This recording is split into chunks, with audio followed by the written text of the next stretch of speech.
got some wild news this morning. Nothing too crazy. Everything seems to be all right. But yeah, I would say I'm in the mood to do this, but then I'd also say I'm not in the mood to do it because of it. But the only thing right now that's actually keeping me off of wild decision making at the moment is doing this. So, you know, I recognize that for myself, and let's just go ahead and get into our Raw and NXT. It was an alright week this week, man. I liked it. The parts of the show that I got to see were pretty solid. So obviously, shouts to Hulu and PSN. Looking around, seeing what .com is about to offer with this. So as we loading up, I'm thinking about what really stood out. I definitely liked. I just like the direction of everybody. So no complaints here. We're gonna look for where the character development gems might have been. Alright, Rhea, Dame, Liv, and up there by the concession stand. I mean, it's something. It's a throwback, but the segment was fine.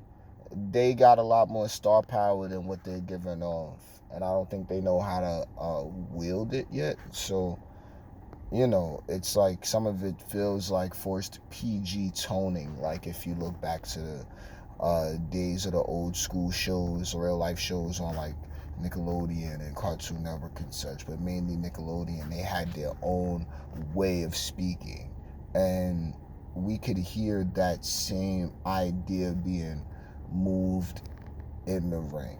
Go back and watch the segment if you don't. Damian Priest, Carlito. Alright, so new Judgment Day stuff. Dame getting the win, good. Dame looking strong. He looking like a main figure, so I like it. Let's move on with that. Whole Terror Twins idea. It's cute and all, but mixed tag for Bash and Berlin, so it BB tag hilarious. And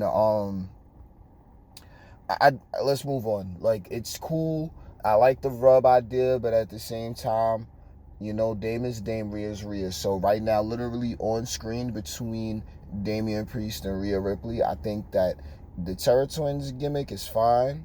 Let's just not run that shit into the ground because it's nice and all, and its mixed tag match is going to be great. But then after that, like, is that a manager? Is that a stable? Are they coming out to support each other? Are they still going to be rocking out, like, on some, like, we know it's going to move like that, but how are we really going to, are we going to really make that scale over time?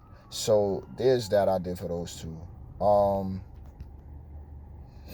Macho Carlito, all right, fine. Dame looked great. Carlito solid. American made Alpha Academy. All right, so whatever. Good.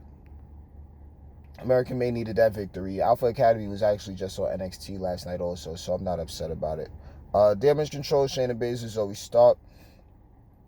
Women's Tag Team Championship #1 contender. Okay, fine. All four. I'm liking it. I'm liking the direction they're going. I have no qualm at all with any of it. So good. I was fine with the match, and let's just hope that it all starts to build. Randy on RKO, Gunther after he called his family a bunch of screw-ups. Yeah, I mean, I could see where, this is a direction for Gunther's title reign. We're just going to need to see how that story's told. Because with somebody as dominant as he's been, without all that extra cheating stuff after a while, it's really going to be hard to take that off of him. Like, he's had the proper gimmick the whole time and been holding it at such a fundamental baseline for so long that I don't really think anybody else can make that thing feel as important as he's making it feel already. So let's just I mean, who's going to be the champion? Who's going to be the one to beat him? Like, I'm looking at Gunther right now, and I'm seeing a bunch of bullshit shenanigans as far as the victory goes. I'm looking at him, and we're just looking at the King of the Ring run. Great. I mean, that's solid shit with Randy, but he's going to take him down off that anyway. What else? IC Championship run. No one's coming close to that. So, really, it's about to be a trifecta. Now, that's good. Let's move on. CM Punk, Drew McIntyre, own belt, surprise brawl. Alright, my thing is,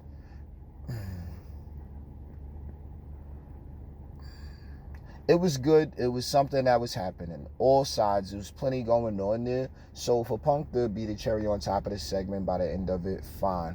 They chasing this bracelet idea a little too hard for me now. Like, I understand the importance of the bracelet, you know, his wife and his dog and shit, but I'm not really going crazy about, like, using it as, like, Undertaker's urn or something, because that's what they're doing. And it's like, nah, man. But I mean, it's good for, as far, again, character development. My man Drew's a present sight. He's welcome by the crowd, clearly. So that's good. Punk is always with that shit. And then I'm looking at, well, actually, let's keep it with those two. What was that segment beforehand? Oh, Randy and no this. All right, what's this? Bronson Reed beat The Miz, went crazy, kicked everybody ass, and then continued to splash on him. Makes sense to me. This is turning into something. Adam Pearce, my man Pearce, was out there looking real aggy, man.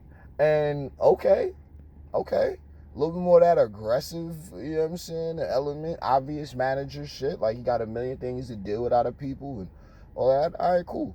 Let's not go crazy, but let's keep that same little edge that Pierce clearly has always had. Let's keep that going. So he beat up on everybody. Good.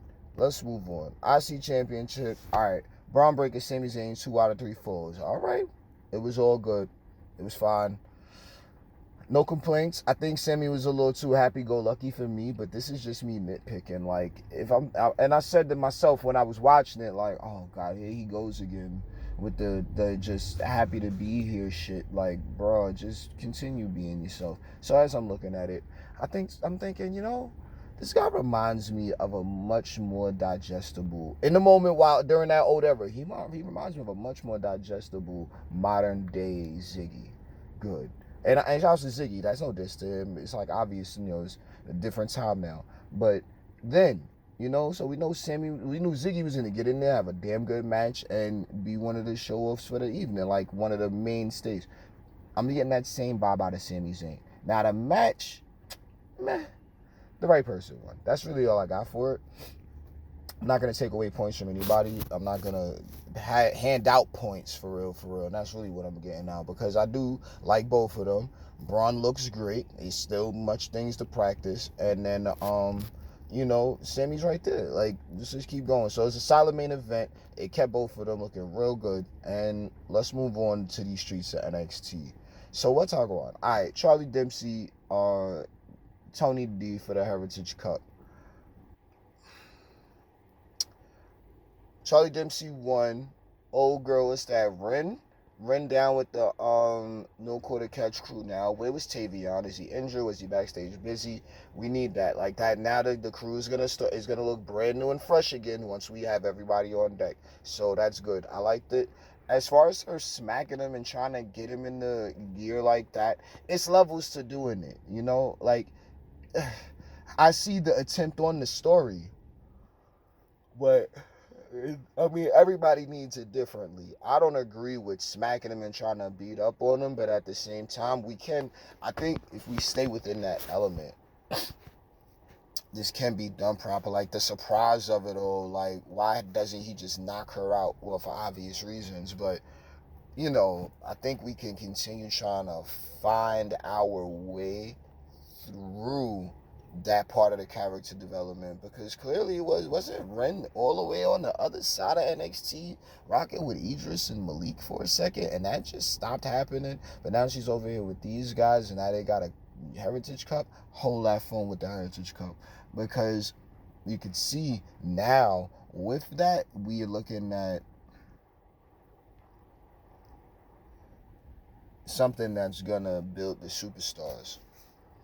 Even if they lose, you know what I mean? Having a match like that definitely, at this moment in time, it can position everyone better, and I like that. So it was a fun match to look at. I definitely enjoyed it. I don't know what I missed, but yeah, I remember looking at some stuff. Oh, you know, let's get into this whole Pete Dunne and Sheamus thing, because that didn't touch screen. Um, It's funny. I think that, I mean, obviously we all love Sheamus. Let's just get that clear. Sheamus has been a mainstay on the roster. He's been a very well-known figurehead. We all love Sheamus. There's no question about that. So far as the whole thing with the Brawling Brutes, we, it was nice while it lasted, and then Sheamus just disappeared. Now, whatever the stories are supposed to be behind that intricately, I don't know, but what I can definitely see is the story. And from what the story looks like it's developing into,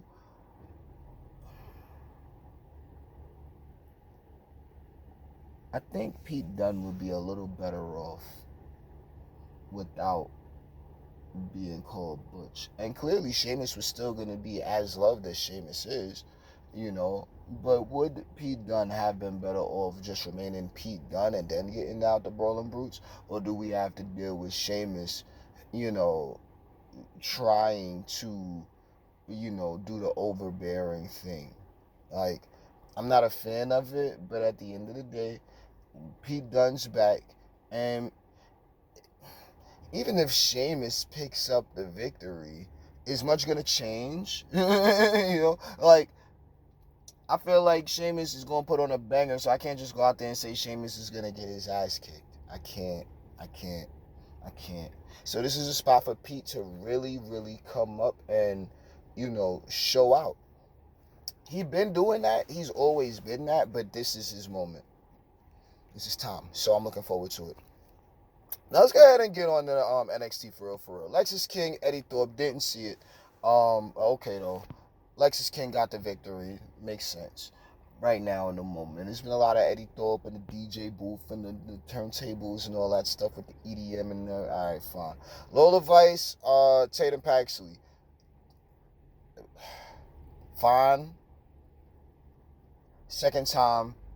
I'm upset that I didn't get to see a ladies match this week. I've been trying to leave those alone, which is halfway comical from both sides. You know what I'm saying? Like with the brothers.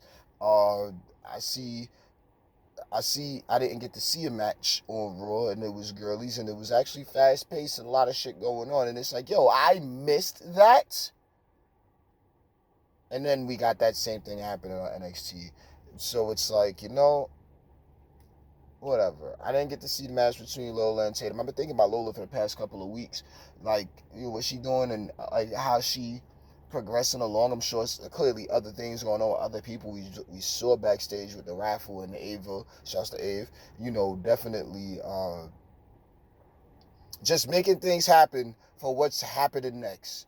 Okay, Lola Tatum, but then a bunch of new faces in the back. I didn't even get to see Lola and Tatum. I'm not upset about it. I'm just saying, like, Jesus Christ, in 2 hours, I'm only getting 1 hour. I can be upset, but I'm going to choose not to be and be patient till we get to rock with them next time they get on TV. North American Champion, Obafemi Otis, solid match. It was good for Otis. It was great for Oba. It's not too often you get to see a big man like that show his capability, in that regard.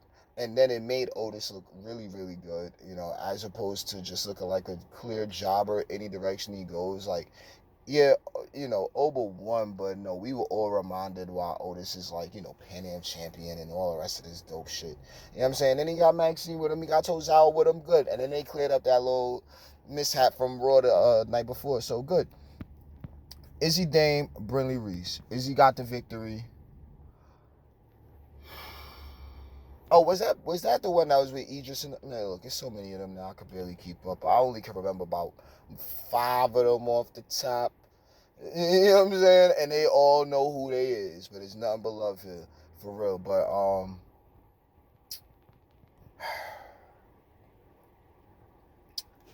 this things are going. I mean, clearly with that little pick and shit like that, it was a little bit of that tension backstage with them girlies. And I'm gonna leave that there, but we're gonna let some time progress itself. Now, Chase U, Nate Frazier, beat Axiom to win the tag team championships. Good. Good. Nate Frazier and Axiom, I think they should remain a tag team and get those things back, my opinion. But ultimately, at the end of the day, the camaraderie, you know, the principles, all the stuff, you know what I mean, like the idea, the the togetherness, the unity, all of that stuff that college teaches, all of that stuff that is promoted within the hallowed halls of Chase University. You know, it was on display from when they were backstage all the way to them going off the air celebrating the championship victory. I've watched these guys for months. I watched them have nothing going on, but they always remained the team. I've watched them be at the top of the ladder before, the top of the mountain before. You know what I'm saying? I remember it was a bunch of nobodies. Remember that Son was there. He was gone. It's still going. Like it was a gimmick. Now it's actually a stable. You know, and it's been a reach for that for some years now since respectfully, like since the B team days, So I'm looking at these guys. I'm looking at these girls. Well, girl, and I'm very proud of them. I'm proud of each and every one of them, for real, for real. Um, I know sometimes it isn't necessarily easy to be at the helm of so many personalities, especially on TV. But what was it? Professor Chase, whatever they call this man, Director Chase, whatever they call him. But now Andre Chase has really been right there, and it would not be nothing without the MVP, obviously. And clearly Ridge and Riley have become a very strong. Like they all bounce over each other well. It's not about the friendlies. Yeah, good idea, man. But it is really working out. Like it's been a really positive energy, and that's that's scalable. Like we can really create something out of it. I don't know, but it's been so many failed like college gimmicks. We might be in a direction here with this, man. I really think so. It's my opinion. So I'm glad that the team is still together. There was some times when things was looking a little tense, but now that we've got all the pieces in an essential position, so them as tag champions and all of the unity and camaraderie in the ranks and such like that, I think that we can start to move into the next steps forward. So we'll just wait to see what HB Shizu has next week so far as the offering, and we'll jump in from there with the potential next steps to the character development. Same thing with Raw, and then we got SmackDown coming up clearly. So you already know the vibes. I'm really not going to say much or nothing, and holla at your boy.